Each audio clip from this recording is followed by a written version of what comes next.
Naitwa Wakulu wa Kikumba almaarufu kwa jina la Dude, msanii mwigizaji kutoka kiwanda cha Bongo Movie.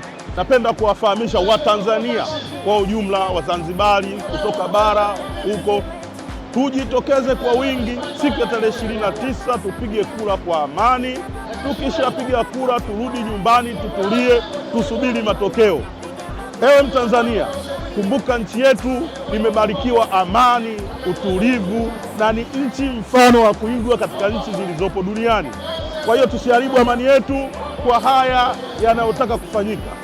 Jitokeze, piga kura, hali itakuwa nzuri. Unafahamu maendeleo yalivyokuwa mazuri.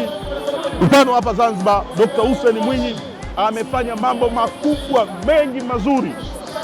Wazanzibari wa Tanzania wanajua. Hivyo basi tuwape muda mwingine rais wetu wa Jamhuri ya Muungano wa Tanzania Mama Samia Suluhu Hassan na rais wetu wa Zanzibar hapa Dr. Hussein Mwinyi waweze kutufanyia mambo mazuri zaidi na zaidi na zaidi. Hivyo basi usikose kujitokeza tarehe 29, piga kura, rudi nyumbani utulie.